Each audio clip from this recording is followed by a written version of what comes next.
Hello दोस्तों, स्वागत है आपका एक बार फिर से आई टू स्टडी टीम पर, जहां पर आपको हर प्रकार की जानकारी मिलती है। दोस्तों, आज हम पढ़ेंगे भाग आ का अध्याय 1। प्रश्न बैंक चल रही है हमारी, इसमें हम भाग सेकंड वाला भाग कर चुके हैं। आज हम पढ़ेंगे भाग 1 का अध्याय 1, शीत युद्ध का दौर। चलिए दोस्तों, स्टार्ट करते हैं।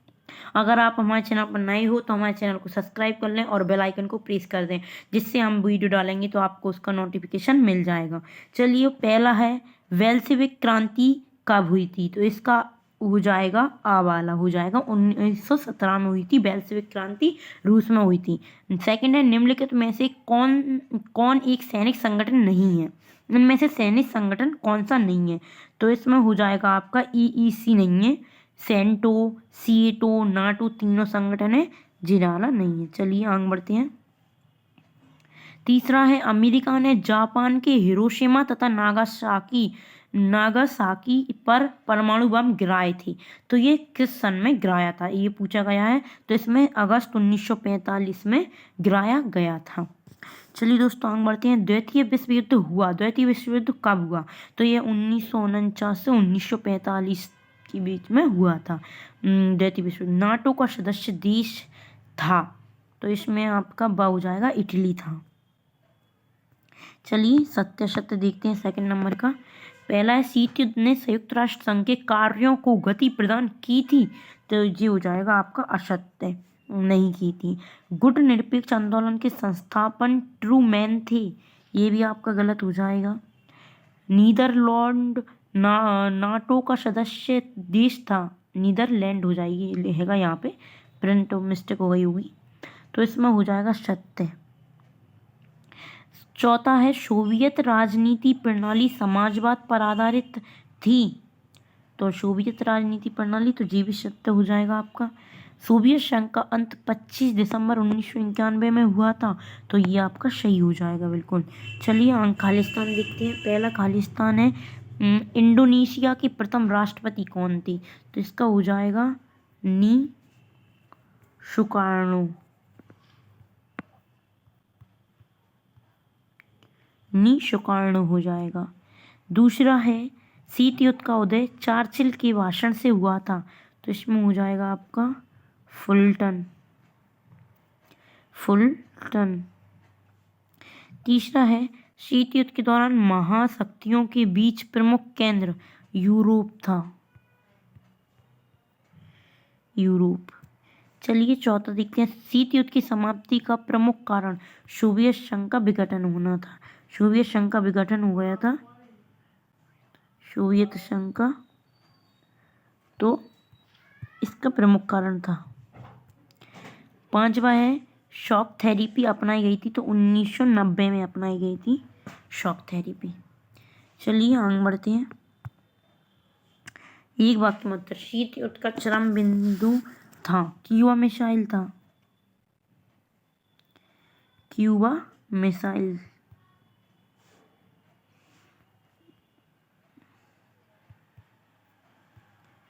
Cuba missile. बर्लिन की दीवार खड़ी की गई, तो ये 1961 में खड़ी की थी। चलिए जर्मनी की एकीकरण हुआ, 1990 में हुआ था जर्मनी का एकीकरण। चलिए दोस्तों आगे बढ़ते हैं। ट्रूमैन थे अमेरिका के राष्ट्रपति थे जी, ट्रूमैन अमेरिका के राष्ट्रपति थे। प्रथम गुटनिरपेक्ष सम्मेलन में शामिल देशों की संख्या 25 थी, 25 देश शामिल हुए थे। चलिए आगे बढ़ते हैं। सही जोड़ी है गमाल अब्दुल नासिर, तो पहले का हो जाएगा आपका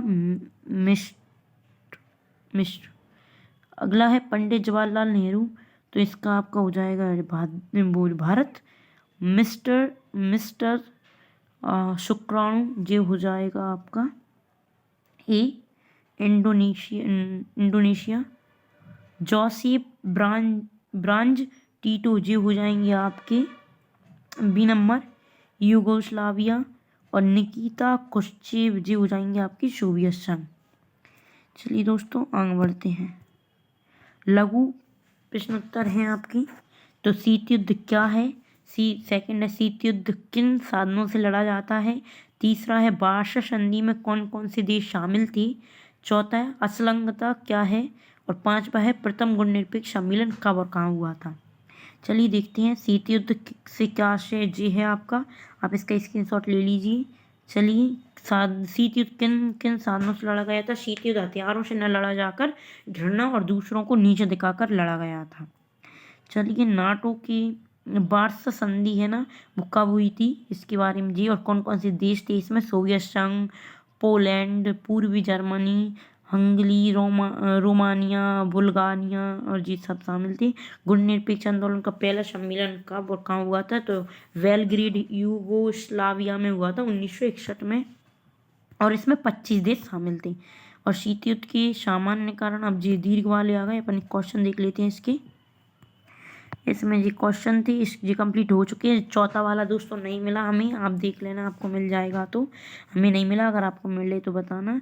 दीर्घ उत्तरीय प्रश्न, शीत युद्ध के कारण की विवेचना करना था।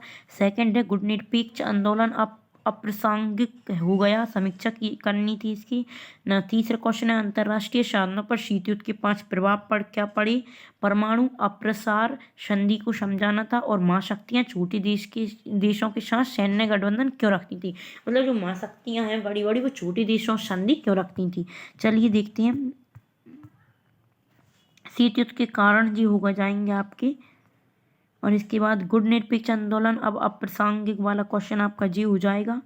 अंतर्राष्ट्रीय संबंधों पर शीत युद्ध के क्या प्रभाव पड़ी, इसके 3 पॉइंट जी हैं आपको। विश्व 2 गुटों में विभक्त हो गया, आतंक एवं अविश्वास में वृद्धि हुई, आणविक युद्धों का खतरा हुआ, और शास्त्रीकरण की दौड़ तथा विश्व का यांत्रिकरण हुआ, संयुक्त राष्ट्र संघ की कमजोर स्थिति हो गई, निर्गुट आंदोलन को प्रोत्साहन दिया गया, सैन्य संधियों का अभिशाप। जी परमाणु अप्रसार संधि किसे कहते हैं, तो वो है जी और महाशक्तियां छोटे देशों के साथ सैन्य गठबंधन क्यों रखती थी, जिसका आंसर रहा भू क्षेत्र के लिए, महत्वपूर्ण संसाधनों को प्राप्त करने के लिए, और जासूसी के अंदर। मतलब छोटे देशों में, वैसे बड़े देश, अब मान लो सोवियत संघ और अमेरिका की युद्ध चल रहा था पहले, तो उस सोवियत संघ या इन्होंने छोटे देशों से अपनी जासूस केंद्र बना रखे थे छोटे देशों में, और वहाँ पे अपनी सैनिकों को बिठा के जासूसी करती थी।